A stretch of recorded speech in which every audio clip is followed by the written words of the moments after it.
Solís Paqui. Solo tengo Cadima, Solís Solís, García. Solís García. Ah, ya. Sí, Ya, doctora, creo que están gracias. todos, ¿no? Ya, Doctora disculpe, Choque doctora. Céspedes más. En la mañana nos vamos a pasar asiento. La lista. ¿Quién más? A Cruz Ramos le Choque, puso, sí, no tengo buena señal, doctora, no sé si le puso, si me escuchó. Sí, tiene su retraso. Está bien, ¿Quién doctora, más? gracias. doctora Choque Céspedes. Choque Céspedes. Ya, ya. Nadie más, ¿no? Bien, muchachos. ¿Cómo es primera clase? Son las 9, 10 y 18. Prácticamente son 18, casi 20 minutos solo en la lista. Por ser hoy, es factible, pero de acá para adelante voy a llamar y no voy a aceptar retrasos. Y la verdad, sean puntuales. Máximo hasta y 5 les voy a esperar, de 10 a 10 y 5. ¿Está claro? Otra cosa, vamos a hacer algunas normas de nuestro curso de verano. No hay historias de que si estoy en mi trabajo, que estoy en el micro, que recién llego, o sea, porque estas cosas ya hemos visto durante la pandemia. Por eso es que personalmente no me agradan los cursos en línea. Prefiero hacerlos de manera presencial. Sin embargo, ahora las autoridades me indicaron que sí, debiera ser en línea. Por eso es que estoy acá frente a ustedes, porque a mí no me agrada mucho esta forma de enseñar. Más me gusta mirarlos a los ojos, a la cara y bueno, desarrollar así mis clases teóricas. Entonces, lo único que voy a pedirles a todos ustedes, que sean responsables, que se han inscrito para aprobar esta materia en la parte teórica, no porque los vea o asistan al examen, van a tener nota. Para mí es muy importante la asistencia a teoría. Y no entren y se vayan, no, porque cualquier rato se me ocurre y voy a llamar lista. Luego voy a hacer algunas preguntas antes, durante o después del tema que avancemos. Entonces tienen que estar presentes porque es muy fácil encender la pantalla, la cámara y luego retirarse y hacer lo que fuera, ¿no? Es 1 hora y media prácticamente, 1 hora y minutos que nos va a llevar nuestras clases teóricas, pero les pido el compromiso de parte de ustedes, muchachos. Están a 2 años de egresar y ser mis colegas, sean responsables y no se autoengañen. Ah, realmente me desagrada mucho la mentira o el engaño. No, no acepto. Si me dicen la verdad, ahí puedo escuchar, pero mientras tanto, no, no me agrada de otra forma. Por otro lado, había indicado en nuestro grupo de Telegram que tengo 65 estudiantes inscritos para este curso de verano, pero en el grupo están más de 100, 106 creo inscritos o han asistido por invitación, pero yo requiero que estén los 65. Voy a empezar a eliminar los que no corresponden estar en este grupo. ¿Está bien? Entonces, cuando se habla de, de normas o reglas, se debe cumplir. Y la gente que está inmiscuida, que nada tiene que ser en este grupo, no tiene por qué estar. Es nada más saber respetar. Los que están legalmente inscritos son las personas que tienen que asistir, pero legalmente asistir a la clase teórica de los días lunes, miércoles y viernes. Eh, un segundito, voy a traer las fechas de los exámenes. Me esperan, por favor.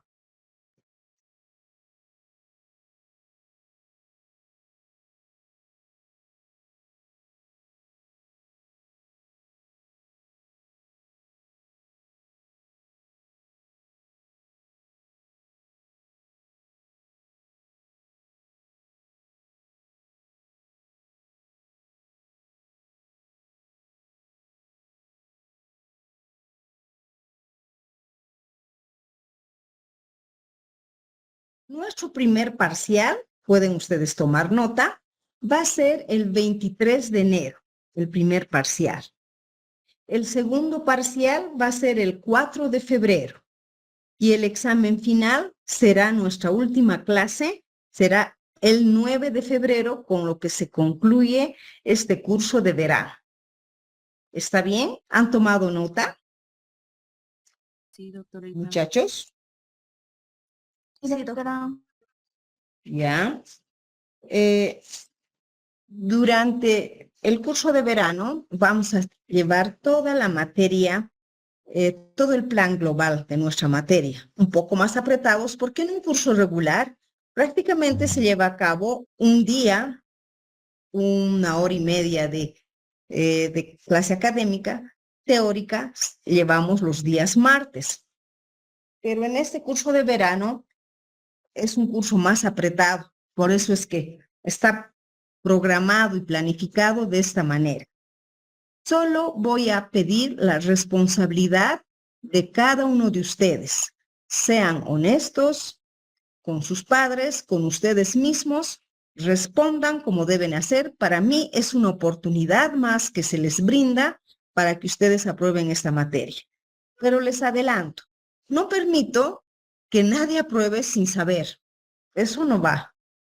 Se me va a ocurrir tomar tal vez algún momento un repaso oral, se me va a ocurrir 10.000 cosas en el transcurso de este curso. Todo depende de nuestro tiempo, que está un poquito estrecho, apretado. ¿Sí? Entonces, hoy vamos a iniciar nuestra primera clase teórica, eh, pero antes quisiera escuchar algunas opiniones. ¿Qué saben? Opinen sin temor. ¿Qué saben? ¿Qué pueden decirme? Por ejemplo, ¿por qué creen que han podido reprobar la materia y aprobar la práctica en este caso? Puede hablarme cualquiera que guste. ¿A qué deben su reprobación de materia en teoría, en fija 1? Ayala, Yo, doctora. ¿sí? Eh, Me costaba entrar a las clases teóricas en la noche porque justamente salía de clínica y estaba en el auto.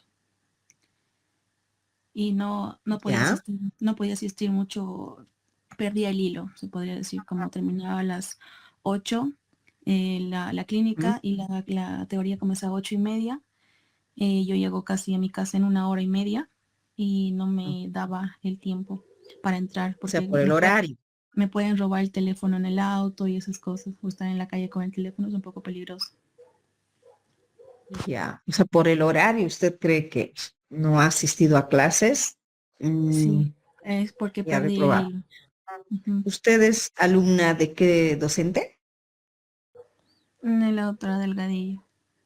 Ya. A ver, a otra persona vamos a escuchar. Guagama. Buen día, doctora. Buen día. Personalmente, siempre yo fui mejor en la práctica que en la teoría. Siempre me dificulta más el hecho de memorizar o tener que aprender la teoría. Y creo que eso fue lo que me dificultó. Un consejo, practique mucho, Guagama, lectura de comprensión. ¿Eso qué significa? Leer cualquier otro libro y tratar de entender lo más que pueda. Usted misma se hace un resumen y un autoanálisis de cuánto ha podido captar párrafo y luego de un capítulo y de un libro. O sea, son ejercicios para uno mejorar. Si de usted ha sido su dificultad, tal vez es complejo para usted comprender lo que lee, porque no necesita aprender de memoria. Hay conceptos, hay algunos conceptos que sí uno puede tener de memoria, pero es mejor aprender entendiendo, y sí se le graba más, ¿sí? A Sí, ver, doctora, lo voy a tener en cuenta. ya. Sierra Alta, ¿por qué cree que ha reprobado la teoría? Por no haber estudiado lo suficiente. Por no haber estudiado lo suficiente. Entonces, ¿qué es lo que debe ser ahora en este curso de verano para que le vaya bien? Estudiar para repasar, dedicarle más a la teoría. Estudiar más conscientemente, ¿no? Para todos, muchachos, les voy a dar un consejo. Es muy fácil perder un hábito. Es mucho más difícil crear o ganar un hábito. Crear un hábito uno logra por la constancia. Prácticamente, si uno se propone madrugar y leer 1 hora, nada más, 1 hora cada mañana, no existe cosa mejor que aprovechar las horas matutinas. Dice que cuanto más uno aproveche estas horas después de que el cerebro ha tenido un descanso de 12 horas, 8 horas o más, entonces está tan sediento de captar que es el mejor momento para leer, estudiar y hacer lo más que pueda, avanzar lo más que pueda en las horas matutinas. Y a ustedes les recomiendo así. Ahora, si pueden hacerlo más, mejor, pero hasta que lleguen a crear este buen hábito, siéntense, propónganse. 6 de la mañana me siento, no les estoy diciendo 4 ni 3 de la mañana, 6 de la mañana hasta 7 de la mañana yo estudio, yo leo. Puede ser esta materia, el tema que se ha avanzado una clase antes o que se va a llevar ese mismo día a la clase, o no sé qué otra prioridad tienen. Entonces, con 21 días que hagan esto, que estudien 1 horita en el mismo horario, en el mismo lugar, 21 días seguidos, prácticamente han creado un buen hábito de estudio, en este caso. Entonces, no es fácil crear buenos hábitos, pero es nada más el compromiso de uno consigo mismo, la voluntad que uno tiene, el deseo que uno tiene de aprender y de responder bien en este curso de verano. No es que no me agradara que vengan, digan presente y se retiren. Ah, no, me retiro porque tengo que hacer otra cosa importante. No me agradaría. Porque si yo percibo que entren y se salen y yo por si acaso llamo a esa persona y no me responde, que cualquier rato voy a llamar a cualquiera. Voy a hacer que participemos, etc. Para mí es vital la presencia de ustedes en estos cursos. Porque si quieren engañar y decir, voy a decir presente y a la hora y media aparezco para volver a decir presente, no me cuentan historias porque no me agrada la mentira. Mis estudiantes saben, si conmigo vienen con la verdad, yo escucho, no soy muy cerrada, escucho, analizo el caso. Pero si vienen con mentiras, ni escucho. Directamente para mí está anulado el caso, ¿sí?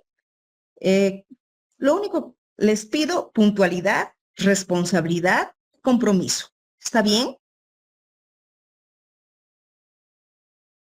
Doctorita. Sí.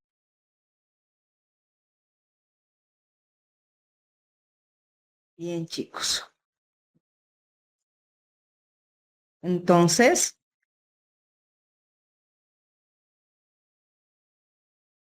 comentarios.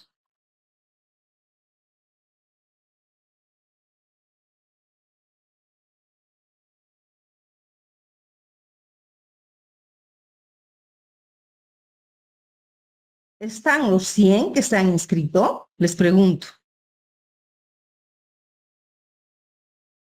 Son los 54, doctora. O bueno, 53 participantes. Ya.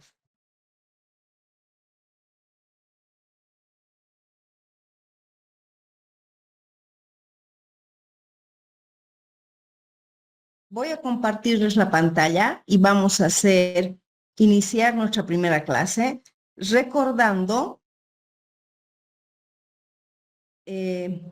lo que es la historia de la prostodoncia fija. Va a ser una clase relativamente corta. Es nada más para tener noción de cómo ha sido el inicio del estudio de esta cátedra de esta especialidad. ¿Pueden ver todos? Porque estoy compartiendo pantalla. Sí, Doctora, ¿se ve? Sí, se ve, doctora. Ya, perfecto.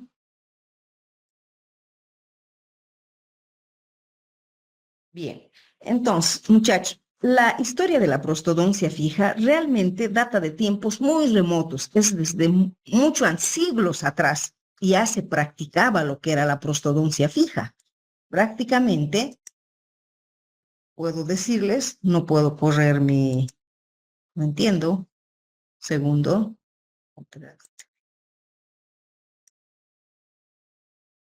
Ahí, nada, no avanza. Puede ser esto, nada.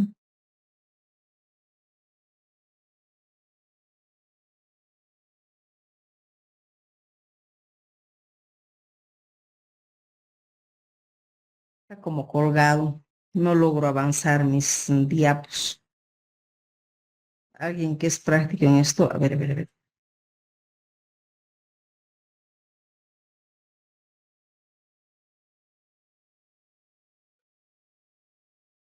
Entran otras cosas.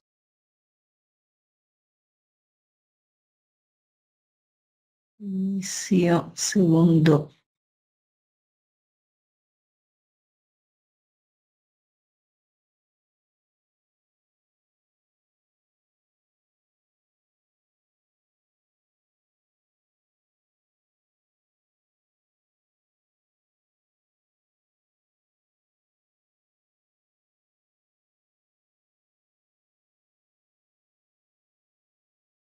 Parece que estuviera colgado. No, no logro avanzar las diapos.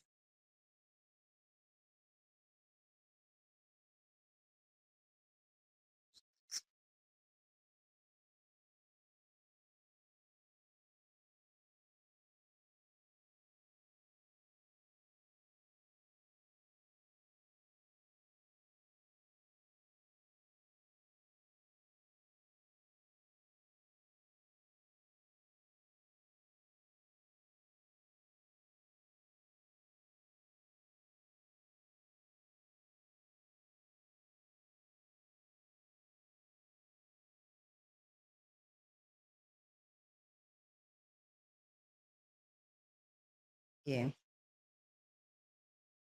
A ver, estoy.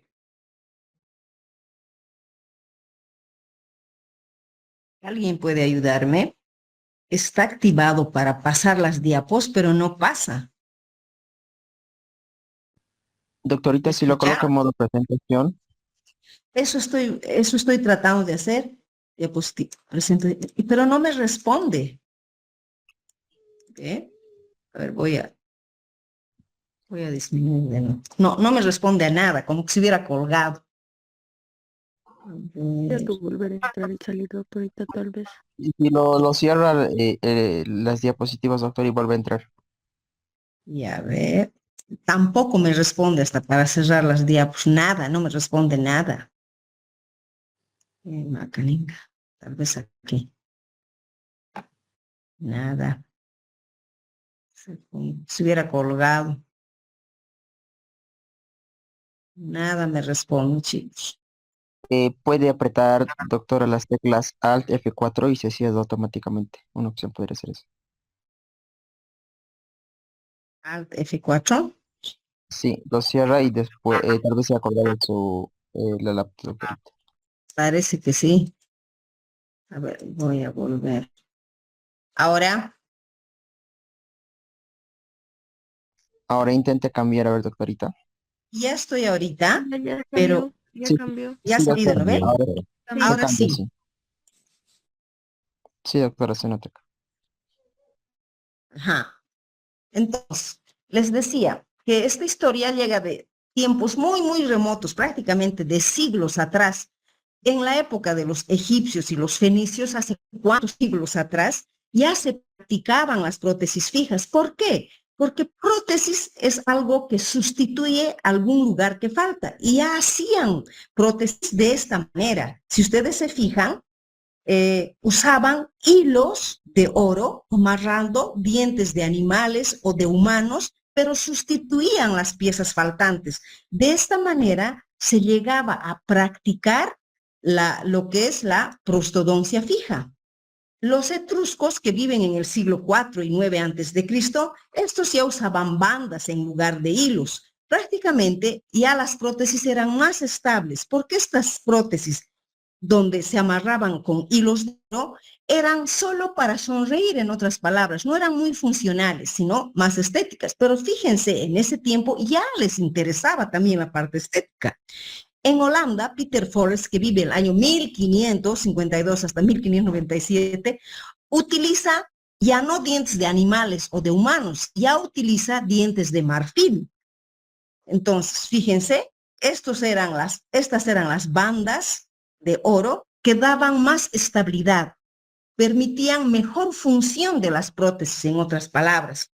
Entonces, en el siglo IV, prácticamente se encuentra esto. En cráneos de este siglo se encuentran incrustaciones de maya y jade y de turquesa que daban estatus a aquella tribu, a aquel lugar. Solo los de alto nivel podían tener, pero era una manera de diferenciarse en cuanto a niveles sociales en esos tiempos.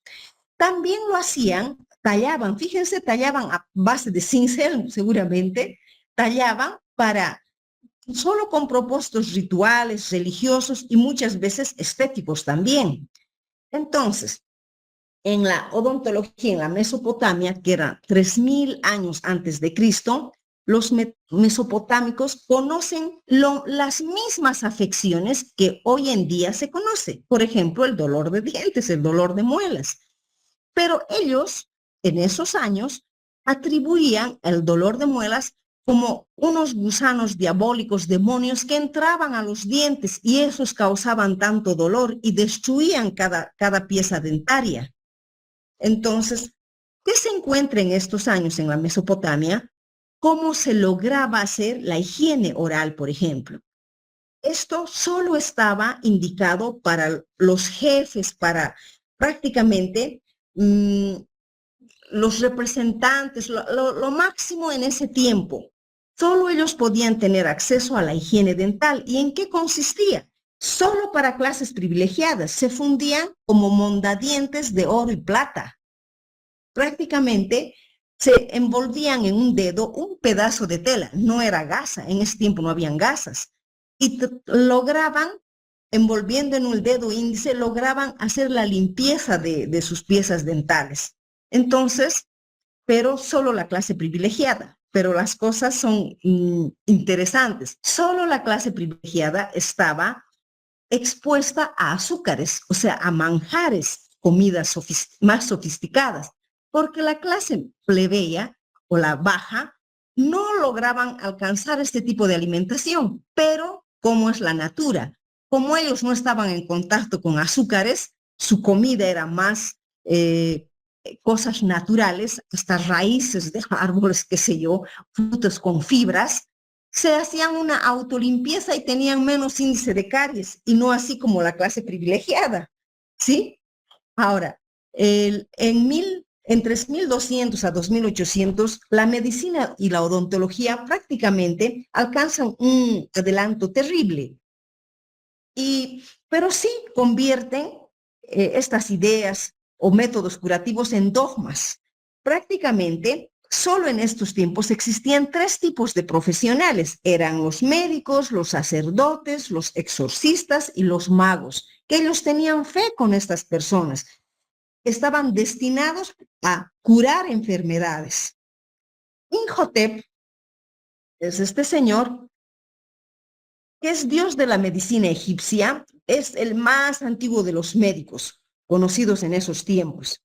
Entonces, él decía justamente que todo se basaba en el régimen alimenticio. Ya les decía, la clase privilegiada que estaba en contacto con manjares, con azúcares, se observaban hasta procesos alveolares, abscesos, etc. En cambio, los plebeyos, el mínimo por ciento de caries se veía en estas bocas, y es todo por la alimentación. Fíjense, en estos siglos ya se podía deducir que la alimentación es un pilar fundamental para el índice elevado de caries o para el índice reducido de caries. Hoy por hoy se sabe también lo mismo. Por ejemplo, los del Oriente, en nuestro medio y actualmente, las personas que viven en el Oriente, su alimentación es a base de azúcares. Les gusta mucho la chancaca, los postres a base de azúcares, plátanos. Entonces, esas personas en edad muy temprana ya hacen caries. Si ustedes van y observan, mucha gente joven en el Oriente tiene prótesis. Muchachas relativamente jóvenes llevan placas dentales, Bonwell, juego de Bonwell, porque han destruido gracias a su alimentación. En cambio, a diferencia en el occidente, o sea, La Paz, Oruro, Potosí, etcétera, la alimentación es diferente, no es a base de azúcares, más bien es a base de tostados, de haba, de arveja, etcétera, y ellos tienen menos índice de caries. Solo que en el occidente, como mastican cosas duras, solo sufren por problemas de oclusión, porque se atricionan sus piezas dentales por el buen uso que le dan durante su vida, lo que no ocurre en el Oriente. En el Oriente los cambitas, los venianos, andinos, etcétera, pues ya tienen placas. Esta es la diferencia. Pero en estos tiempos, este médico, Imhotep, prácticamente él ya detecta cómo la alimentación hace la marcada diferencia, ¿sí?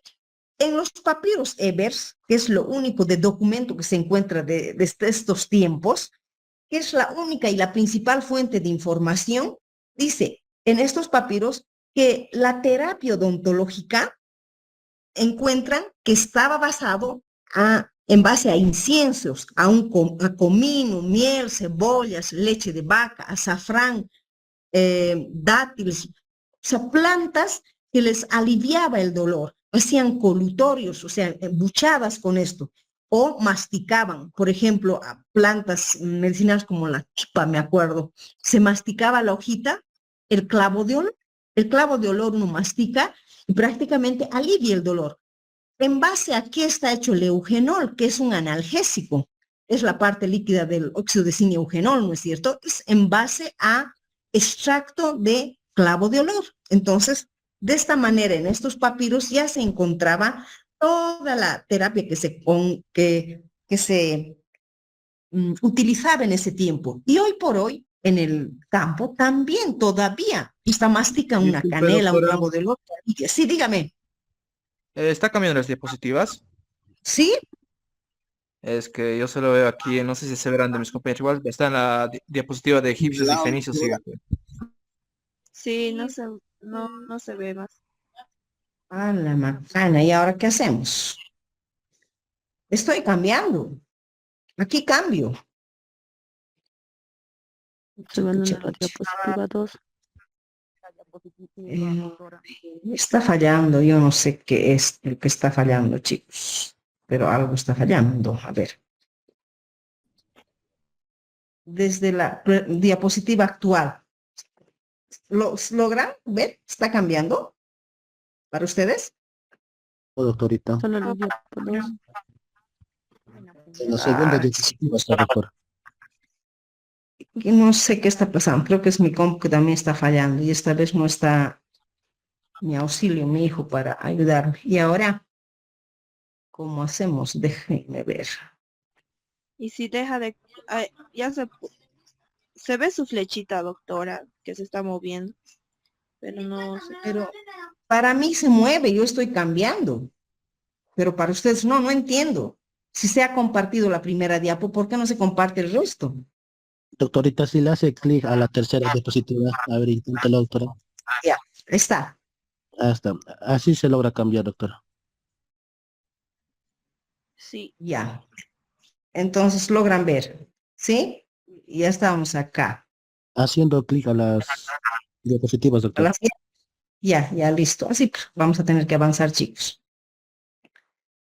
Entonces, en 1839, Josiah Flagg es el padre de la odontología americana y es quien por primera vez él crea o funda el Colegio Dental en Baltimore y diseña esta silla, la silla de Windsor, que consistía, ya hizo como les digo, un espaldar para la cabeza y además para apoyar aquí el instrumental. En base a esta silla, muchachos, es que se ha creado esta.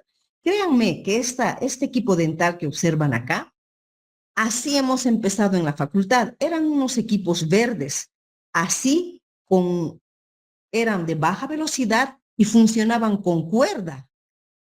De esa manera yo misma me he formado. No soy tan antigua, muchachos, sin embargo, hace unos años atrás, no sé con precisión el tiempo, pero deben ser no más de 15 años, qué sé yo, que han actualizado y se han instalado los equipos de alta velocidad, etcétera. 15, 20 años deben ser, pero antes, con este tipo de sillones hemos empezado y nos hemos formado. Muchos de mis docentes con este tipo de sillones no manejaban alta velocidad. No existían luces halógenas, no existían. Eran resinas autopolimerizables que obturábamos con esas resinas. O sea, ¿cómo es que va cambiando y va mejorando, no? Y hoy por hoy, con tan precisa es la odontología, pucha, hasta los materiales de impresión, antes eran de yeso, con yeso se tomaba impresión.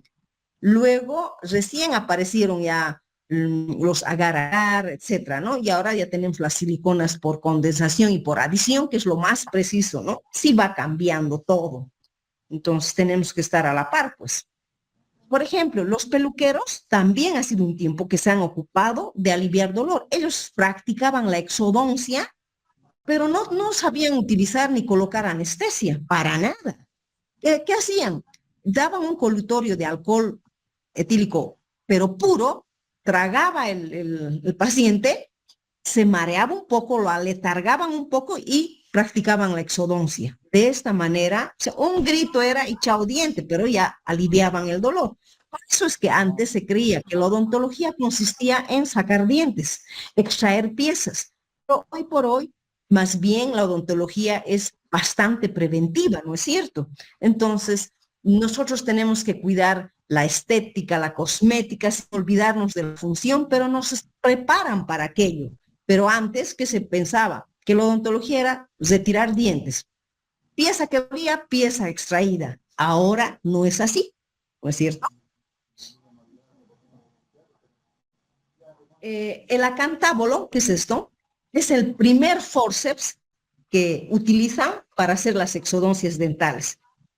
Prácticamente hasta los instrumentales se han modificado, son más efectivos, más eficientes, pero bueno, todo evoluye en la vida, todo.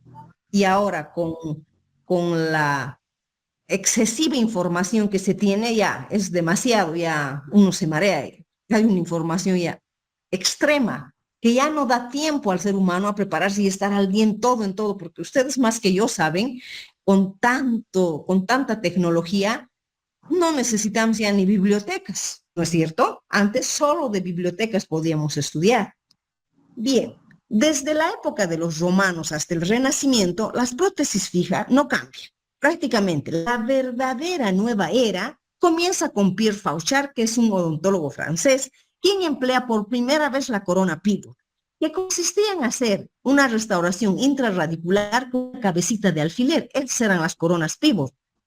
Pero desde fines del siglo XVIII, Sherman en Francia es quien por primera vez fabrica ya los dientes de porcelana, que hasta ahora se utilizan, los dientes de porcelana. P.C.C. White en Estados Unidos, estos dientes de porcelana introducen al mercado. Y Black, que es el que estudia los principios de preparación cavitaria que hasta hoy están vigentes. Clase 1 de Black, clase 2 de Black, ¿recuerdan o no de operatoria? Todavía nos basamos en esa clasificación. Taggart, en 1907, perfecciona el método de la fundición, pero si ustedes se ubican, los mecánicos pueden tener aparatologías más modernas, pero se sigue fundiendo de esa manera los metales. Entonces, en 1907 ya se utilizaba la fundición de metales. Antes nos enseñaban a bolear se llamaba. El metal fundido al interior podía ser una corona, una restauración, eso se hacía en la facultad, ese laboratorio sí funcionaba. Luego la prótesis de removible nos enseñaban a enmuflar nuestras prótesis, nosotros podíamos hacer. Ahora todo es mecánico del frente, ¿no es cierto? Gracias, entonces, gracias a Sherman, a Black y a Taggart, la prostodoncia fija sale del empirismo. Y es Tillman quien por primera vez menciona los objetivos de la prostodoncia. Y él dice que ¿cuáles serían los objetivos fundamentales de la prostodoncia? No es otra cosa que el restaurar la función, la salud, el confort, la estética del paciente. Eso es el objetivo de una prótesis fija, ¿no? Es Tillman quien dicta los objetivos de la prostodoncia fija. Entonces, los trabajos modernos, ya con base científica, se originan en Estados Unidos, desde la segunda mitad del siglo XIX. En Alemania se forma la Escuela Alemana de Odontología. Y de ahí sí, de la Escuela Alemana de Odontología, nacen los precursores de la estética, la mecánica, la fisiología, los puentes, por ejemplo. Pero este señor, William Hunter, que vive el año 1911, es quien condena categóricamente y dice, las prótesis fijas no sirven, las prótesis fijas fracasan. Y estos señores que estudian tanto, dicen, no puede ser, claro que no fracasan. Entonces, Forrest Orton presenta las razones de la existencia del fracaso y dice, no la presencia de prótesis fija. Por favor, sus micrófonos, por favor. Entonces, el señor Orton Forrest presenta las razones que existen para que fracasen las prótesis fijas. No era la presencia de una corona que hacía que fracase, que haya caries, sino estudian y dicen, si hay infecciones periodontales, no se debe a la presencia de la corona, sino se debe a la presencia de una corona mal adaptada. La prótesis no tiene un sellado marginal. Entonces ahí hay una invasión y prácticamente hay microfiltración y hay problemas gingivoperidontales. Las caries debajo de las coronas no se debía a la presencia de la corona, sino a la insuficiente preparación cavitaria debajo de la corona. ¿Por qué? Porque antes creían que colocar una corona evitaba caries. No. Se sabe luego que primero, ahora también, que debemos retirar el tejido cariado, obturar aquella pieza y recién proteger con corona. Pero antes creían que colocar, cementar una corona, ya estaba curado el diente, ya estaba libre de caries. Mentira. Debajo de la corona continuaba el proceso carioso y bueno, había fracaso. Entonces ellos descubren que se debía a la insuficiente preparación cavitaria debajo de la porción coronaria. ¿Sí? Entonces, el concepto de prótesis, muchachos, viene de la palabra griega pros y tenes, que significa para y lugar. Es decir, la colocación de una cosa en lugar de algo que falta. Por tanto, la prostodoncia fija va a estar relacionada con todo lo que es restauración o reemplazo de piezas faltantes. O pueden ser sustitutos artificiales adheridos, cementados al diente, al mismo diente, a la raíz o a veces a un implante.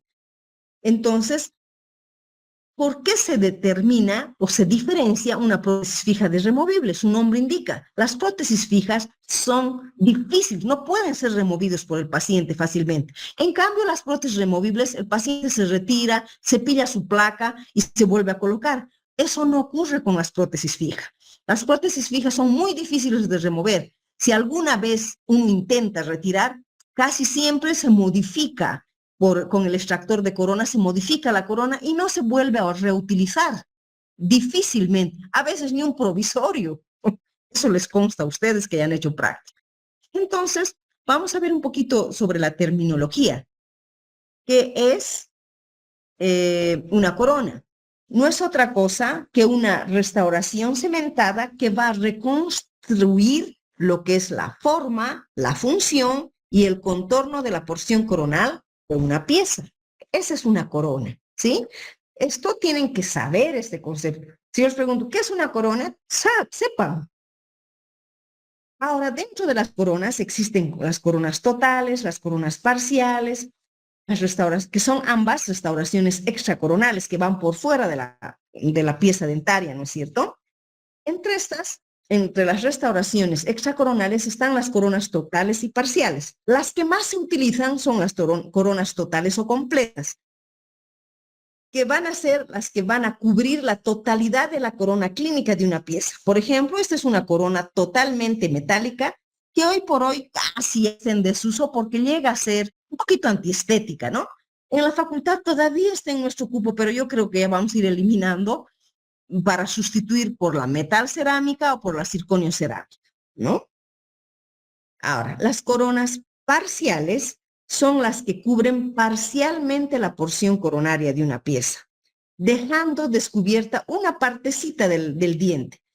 Entre las coronas parciales tenemos las 3/4, las 4/5, un superior, inferior, que hay diferencia, las 7/8 y la media mesial. Pero estas coronas parciales también ya están proscritas, prácticamente ya no se realizan. Enseñamos a hacer para que tengan idea en caso de que un día estén en la punta del cerro y no tengan y quieran preservar un diente porque la cara vestibular está intacta. Para eso enseñamos una parcial, para que no desconozcan completamente. Luego, tanto las coronas parciales como las totales son restauraciones extracoronales. En cambio, las restauraciones intracoronales, que son las que van por dentro de la porción coronaria de una pieza, se refieren a las incrustaciones. Esto llevan ustedes en operatoria. Serían las inlay, onlay y overlay. Las inlay no es otra cosa que una restauración. Esta es una inlay, es una incrustación, es una DO, ¿sí? Una DO, o restauración ocluso distal, ¿no es cierto? Entonces, las inlay son restauraciones intracoronales que van a sustituir una o dos caras de una pieza, como es este ejemplo, una cara oclusal de una cara distal, está sustituyendo. En cambio, las onlay no solo sustituyen una o dos paredes, las onlay cubren cúspides más, son más grandes que las inlay, ¿sí? Una MOD cubriendo cúspides es una onlay. Y las overlay prácticamente son más grandes que las onlay. Voy a enchufar un ratito está para descargarme.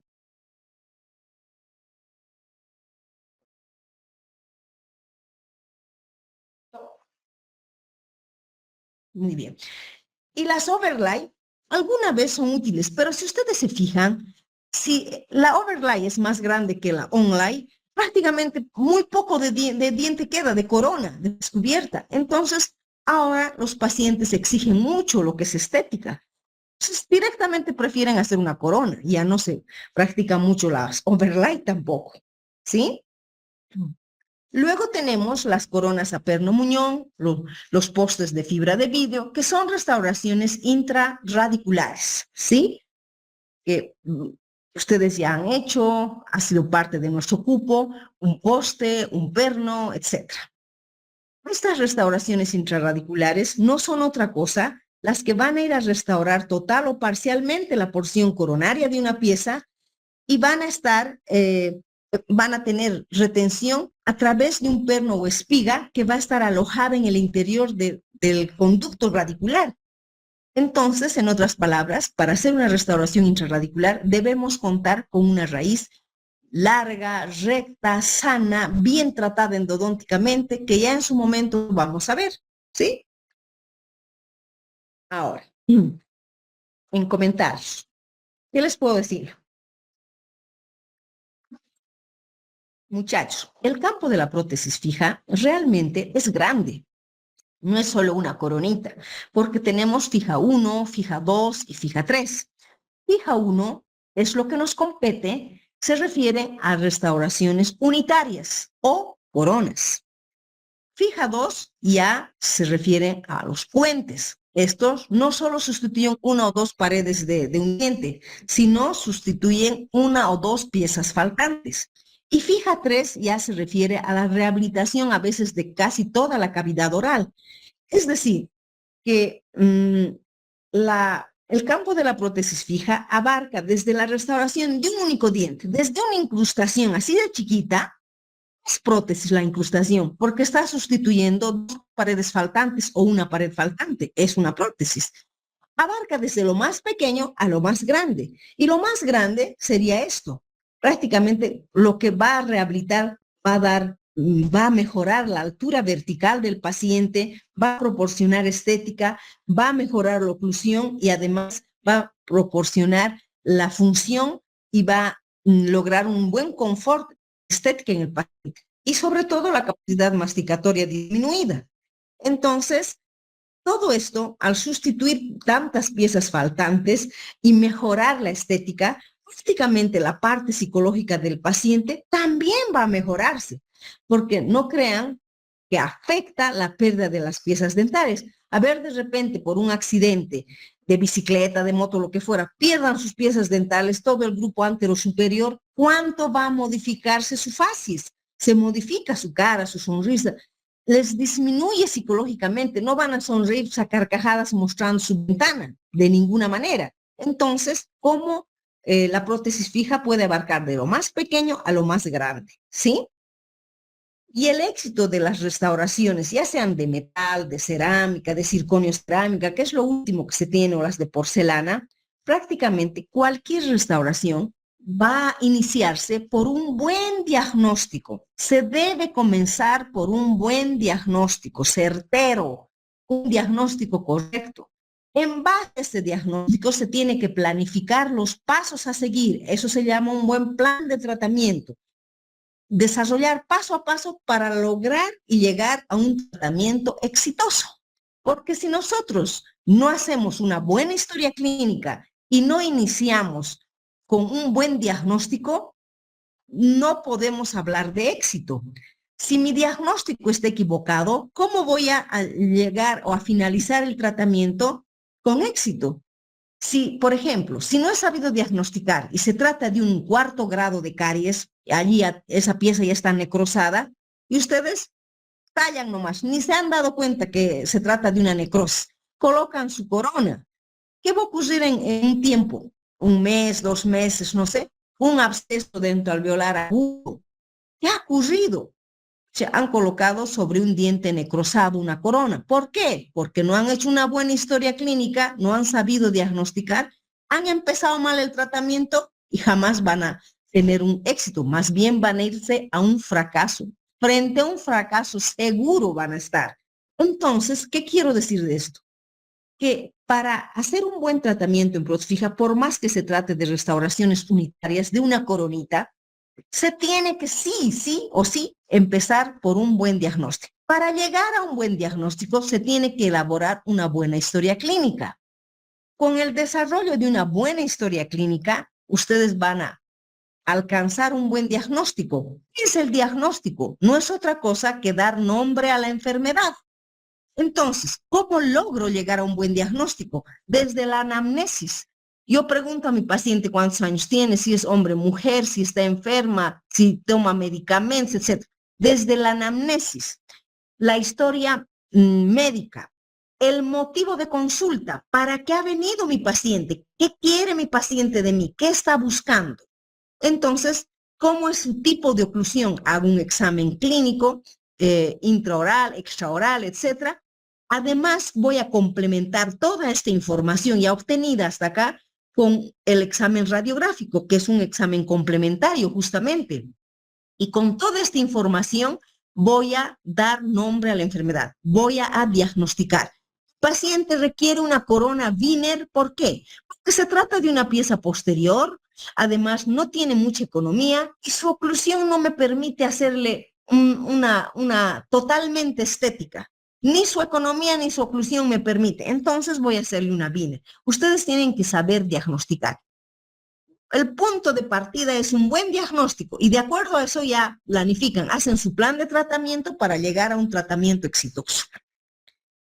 Y en esto, en prótesis fija, la fase de tallado o de preparación es importantísimo.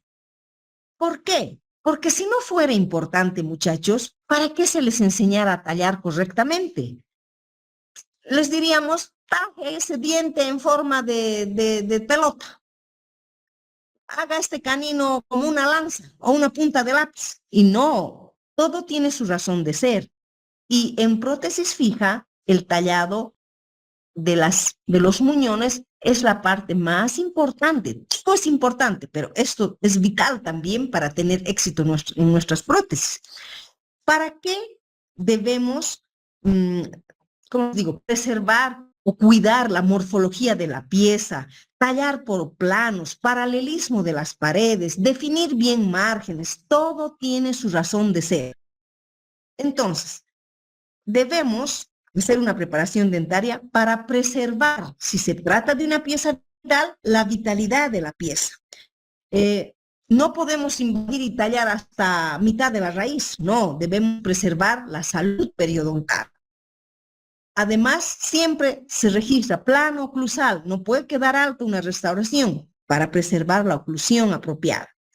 Y tener también buenos resultados estéticos. Para eso debemos tomar bien el color, exigir a nuestro mecánico que imite muy bien al diente homólogo, etc. Entonces, y además se talla bien para asegurar la retención o fricción. En otras palabras, para que mi corona se quede en su sitio y no se salga o no esté en la boca como un dulce. Entonces, en conclusión, el doctor Miller nos indica que ningún otro procedimiento clínico en prostodoncia fija va a revelar tal cuidado, juicio, destreza por parte del odontólogo como es el tallado, muchachos. Si ustedes saben tallar bien, van a tener muy buen resultado en sus prótesis, tanto van a poder asegurarse de que su fuente de ingreso, aparte de los implantes, la ortodoncia, la prótesis fija también proporciona buen retorno económico. Si tallan bien, si hacen buenas prótesis con sus pacientes. Un paciente va a traer a toda su familia y a todo su barrio, a toda su comunidad, etc. Entonces, siempre y cuando tallen correctamente. Ahora, con el avance de la tecnología, realmente ha aumentado la complejidad de los diseños. ¿Qué fue? Las restauraciones o prótesis más sofisticadas, ahora, hoy por hoy, se hacen con materiales más avanzados. Ya les decía, antes se usaba yeso para una impresión, ahora se usa silicona de adición, ni siquiera por condensación. Pero para todo esto se requiere mucho conocimiento y, por otro lado, mucha destreza por parte del operador. Entonces, para finalizar, la tecnología en manos de un operador talentoso hace posible realizar trabajos de más calidad, dando mayor función, mayor estética. La idea es que se mimetice tanto y sea la corona lo más natural posible, cosa que pase desapercibido a los ojos de un buen operador. Entonces, solo así vamos a tener éxito en nuestro trabajo. ¿Sí? Bien, muchachos, ¿tienen alguna pregunta? Chicos. No, doctorita. Entonces yo les voy a preguntar. A ver, los que están presentes.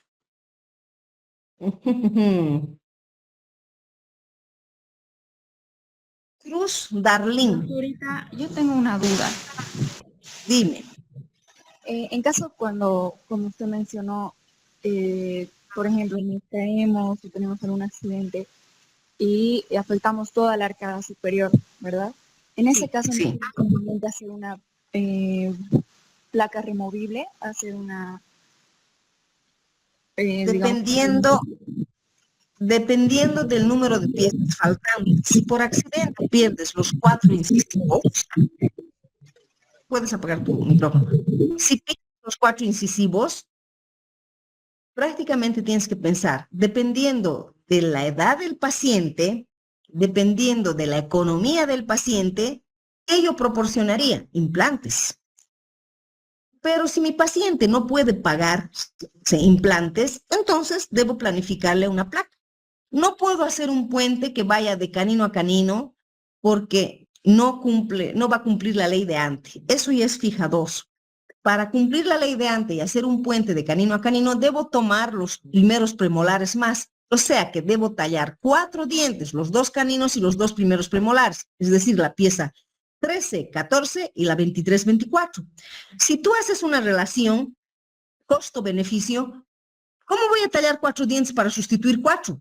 Directamente, si mi paciente no tiene ningún cuidado porque ha perdido las 4 piezas anteriores, prácticamente igualito va a llegar a ser portador de removible a la larga. Entonces, ¿qué es lo que hago? Si tiene plata, le hago implantes, prótesis sobre implante. Si no tiene, le hago una prótesis parcial, una Roche, ¿sí? Pero no pienso hacer de fija, solo implantes podría proporcionar, nunca hacer un puente en extensiones largas. El mejor puente es el que sustituye una hasta 2 piezas faltantes. 3 y hay que valorar muchos otros factores, ¿sí? ¿Está respondida su pregunta? Sí, sí, doctora, muchas gracias. ¿Ya? ¿Alguna otra pregunta, chicos? A ver. Fernández Mariel, dígame qué es lo que más le ha impactado, qué ha podido captar, una idea de esta clase, Fernández Mariel. Del primer forceps, del acantábulo. De la cantábulo, el primer forceps. Ya. ¿Saben? Este acantábulo he llegado a conocer en un museo en el Smithsonian en Washington. Y les comento, un museo que puede uno visitar durante 2 semanas, pero en el área de medicina, donde está también odontología, ahí se ve todo una carpeta, o sea, ¿cómo les digo? Un maletín de los primeros instrumentales, y ahí estaba el acantábulo. Yo he tomado esta foto para poder obtener, pero lo que más me impresionó fue la evolución del ser humano, cómo habían 4 molares antes y la mandíbula era más larga, incluso habían pelos en la cara. A medida que iba pasando el tiempo, se modificaba la alimentación y ya habían solo 3 molares. Y la cara era menos prominencia, menos prognático. Y hoy por hoy, ¿cómo es el ser humano? Entonces, ¿qué es lo que observé aquella vez? Me impresionó.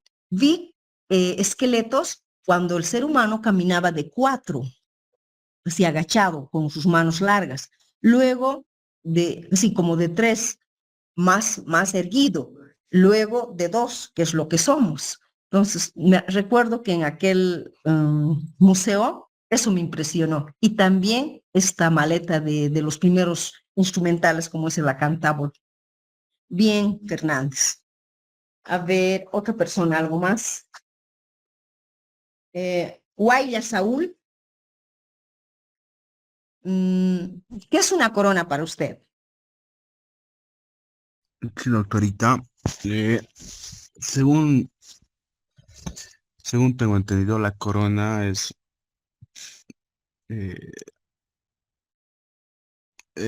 Palabras. algo prácticamente para salvar un diente, ¿no? Para, digamos, un diente está totalmente destruido. Una solución sería para salvar, no sé, Orar, sí, restaurar. restaurar. ¿Alguien más puede ayudar a Saúl? ¿Qué entienden por una corona? Es una restauración que cementada, que va a reconstruir la pieza. Eso, reconstruye la porción coronal de una pieza, ¿sí? Puede reconstruir 1 o 2 paredes, puede sustituir, ya sea por fractura o por caries de una corona dentaria. Uno restaura, rehabilita y protege con una corona, ¿no? Bien. A ver, una persona más. Pinto Yasmín, dígame, ¿qué tipo de restauraciones unitarias conoce?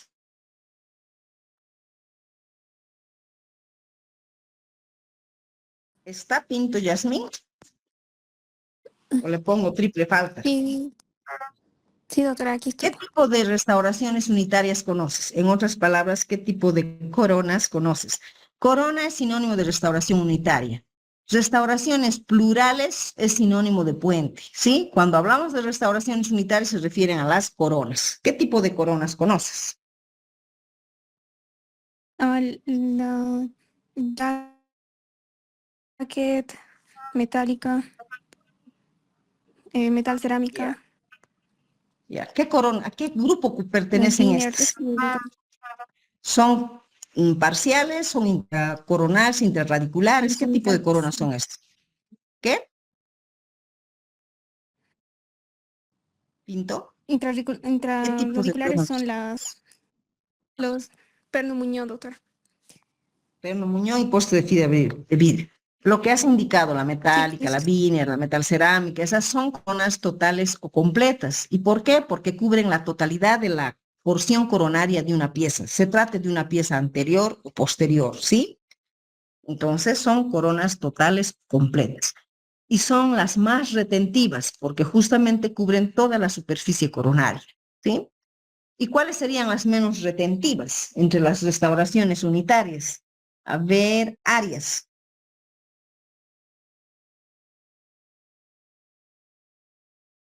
Arias.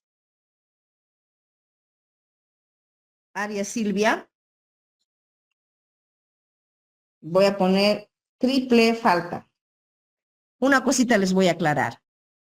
Voy a exigir el 90% de asistencia, chicos. Si ustedes vienen y dicen presente y se van, de verdad les voy a triplicar su falta. Y cuidado que no les permite entrar al primer parcial por faltas, por si acaso. Eso sí les transmito y voy a ser rígida en esto. ¿Está bien? A ver, Encinas Mariana. ¿Está? Sí, doctora. Ya, dígame, entre todas las coronas que conoce, ¿cuál es la menos retentiva?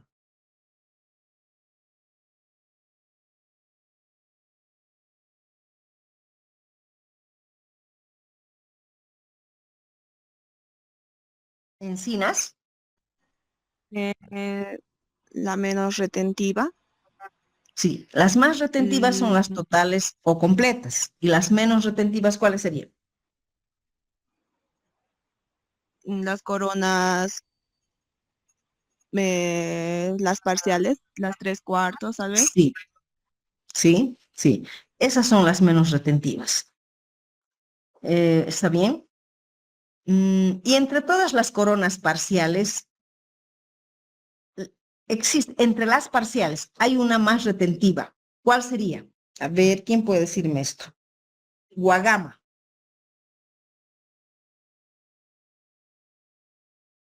Guagama Giselle, ¿está? Sí, doctorita. Hay Entre una todas corona las coronas parciales, ¿cuál sería la más retentiva? la que cubre las más caras. Exactamente no sé cuál es, pero sería la que cubre más caras del diente. Porque tiene más caras para... Ya, la más retentiva es la media mesial. Si has sido mi estudiante, te he explicado en qué consiste la media mesial. Cajón más en oclusal, y todo eso aumenta la retención o la fricción. ¿Sí? Perdón, doctor. La última parte. La corona media mesial es la más retentiva. He dicho, entre todas las coronas parciales. ¿Sí? Bien. Entonces, muchachos, nos encontramos el día miércoles con nuestro siguiente tema, que es importante. ¿Sí? Importante que asista. Por favor, tomen nota, tomen apuntes. Yo siempre pregunto en los exámenes todo lo que se habla. A veces podría no haber en la diapositiva, pero yo he hecho algún comentario y se me ocurre preguntar.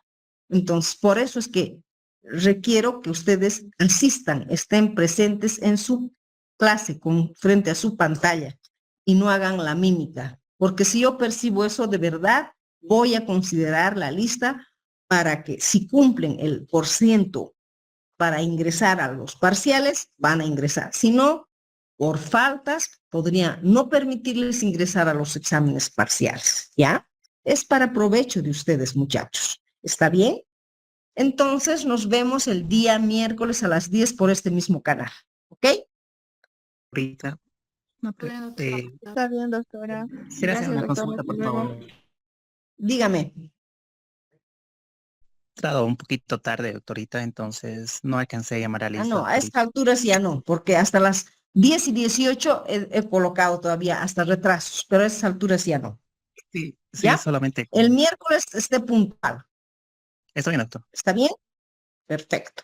Gracias, chicos. Hasta el miércoles. Hasta luego, doctorita. Hasta luego. Gracias.